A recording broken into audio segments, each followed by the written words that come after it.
Yeah, hey Doug, how are you doing? I've been better. Yeah, I can imagine. I guess obviously it's been kind of a theme all season, the short bench and stuff. But how much do you think it maybe played a role in that fourth quarter, just with fatigue and stuff like that? Oh, it might have. I mean, there's an outside chance, and then there's an outside chance that Florida was just better in that fourth quarter than we were. So it's really hard to say. I don't think, uh, I don't think we ran out of gas. To be honest with you, it would have been a convenient excuse. I think they made some plays, and sometimes the ball just doesn't bounce your way. There was a couple offensive rebounds. There's a couple fouls. We kept on fouling down the stretch, and so they're quick, and we knew that, and we had done a nice job. If we let up just a little bit, our margin for error is pretty small, and they may or may not have been fouls, but I mean they're going to the free throw line, so they were, and so maybe we couldn't sustain it for the full 40 minutes, but we made a heck of a run at it.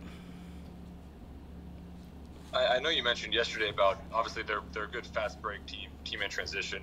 I think they had 21 fast break points tonight. Just how much did that kind of play into things, but with them kind of getting in the run? Well, yeah, that's what they do, and it's hard to replicate their speed. They were fantastic with the break.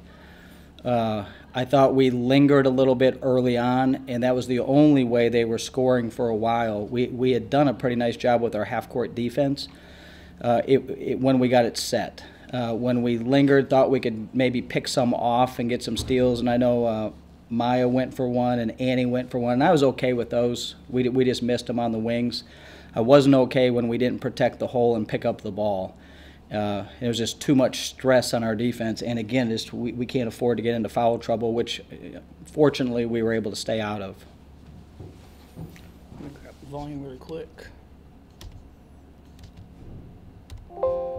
Robbie, go ahead. Coach, y'all have been so good and efficient shooting the ball the last three ball games. Y'all were over 50% all three games. Today was a little more of a struggle to shoot the ball, but how did you feel like y'all were able to kind of get past that and stay in the ball game until the last 2 minutes of the game there? I mean, I just think you have to have multiple ways to win a game. Again, if we rely only on that three, we're going to have some tough nights. I mean, the best shooting teams in the country are going to have some off nights. So, yeah, the ball wasn't going in quite the way it has been for the last couple games, but I just thought just a toughness defensively, getting hands on balls when we needed to, when it was starting to almost get away from us. And then we squeezed the floor. We got it into a half-court game, and we got out ourselves and got a couple in transition. And then we started getting to the line. But I just thought, through the free throw line, multiple attacks late in the clock, getting some scores, that was allowed us to stay in that game, and we needed Florida to tighten up, and they didn't. They made the necessary plays to win that game. Stefan, go ahead. Doug, you mentioned the free throws a little bit. They had a big advantage in free throws there in the fourth quarter, and I know a couple of those were late on, as the game situation goes. But, how much did that kind of slow things down for you? I know you guys like to push in transition a bit. How much do you think that kind of slowed it down and maybe gave Florida a bit of an edge there in the fourth? Yeah, I thought it was crucial. It felt like they were getting to the line about every possession down the stretch, and some of it was late clock, and and then we struggled a little bit from the foul line compared to what we had been doing. But we want to win that free throw line battle, and we didn't win it today. We fouled more than they did, so whether it was transition or just fouling, that was a. And it's not to take anything away from Florida's half-court offense, but that was what hurt us the most, our fouling and our conversion defense in segments of the game. I know her numbers on the stat sheet maybe aren't very flashy, but the crowd seemed to feed off Charlotte Cole a bit. I know she had a season high 31 minutes, and that was kind of by a wide margin to her previous season high. I mean, what do you think of her effort today, and kind of what she could bring to this team moving forward now with this experience? Yeah, so proud of her. She did, not shying away, not nervous, not backing away from the challenge. She's our one player over 6 foot, and and that's the most minutes she's ever played in college by a landslide. And her conditioning was great. Her alertness, she did a really good job on ball screens. She came close on a couple, and I think the hump would have exploded if a couple of those had gone in. I'm proud of her, and I can't wait to see her continue to grow down the last part of this SEC stretch.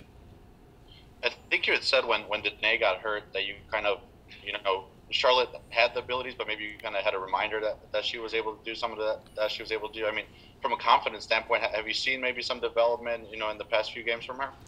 Yes, and it's not just the coaches; it's the players. The players are building her up, and they are so excited for her. And again, we've talked about this before. When you know that your friends and your peers have your back, whether the ball goes in or doesn't go in, they just want you to keep trying and keep fighting. And Charlie knows that, and she feels it, and it's going to allow her to continue to grow. Whether we win, whether we lose, whether she pulls down 10 rebounds or gets in the way so that someone else can go get those rebounds, she's going to try to do the right thing every time. Andy, go ahead. Hey, Doug, I wondered if you had like a timetable or anything for Raven Farley when she kind of might be back in the mix. I don't.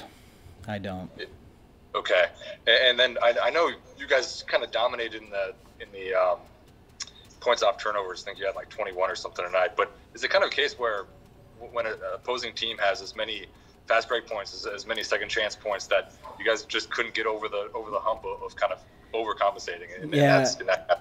It ended up almost being a wash. So we did our job on that defensive end in creating some of those turnovers and turning them into some fast break points. And we've said this from the very beginning. It is a possession game. We need to keep the rebounds as close as we can. I'm not saying that we can win that thing, but if we can keep it somewhat close and then take care of the ball, force some turnovers, maybe put someone into foul trouble. But, it ended up, unfortunately, being a wash. They're straight transition points and speed, and they have tremendous speed. They've done it to everybody in the league, including us, unfortunately. But we did turn them over, and we made them pay a couple times. And unfortunately, we just didn't get back ourselves the way we needed to. We'll wrap things up with Stefan. Yeah, I know Ole Miss is probably a different situation with just how you match up with them. But I know you played five guards there a little bit when you gave Charlotte a rest. I mean, what do you think of that lineup and maybe what you guys can do with having five guards out there? We don't have a choice, so it's interesting because you're putting more shooting out there, and we're trying to figure out how to find the space. And because I think our players know how to play, we can put them in some scenarios that maybe they haven't experienced throughout the year, but they can still find something that they're familiar with and some space in there, and really start moving the ball. And Rhee was able to get a couple threes against their bigs by picking and popping and doing some things. But we're going to have to develop that as we go on the fly. For those times that we need it. On defense, how's that kind of look? I mean, does that give you some flexibility just in terms of being able to switch some more? It does, but we didn't do it a lot. We did emergency switching, so we veered off at the very end. If someone was turning a corner in the ball screen, whoever was helping out just stayed on the ball, and then whoever chasing down the ball veered off to take the roller or the popper. And there was a couple times where it's just straight guard on guard. Well, our guard was guarding one of their multiple bigs, so it ends up they just switched it, and it was logical, and it was communicated, and it was early, and it was loud, and it was decisive. And so it's not something that we planned on doing, but it's something that was, and we weren't doing it because we're soft. We weren't doing it because it was convenient. We did it because it kept them out of the paint. So I thought our team showed some really nice basketball IQ in doing that.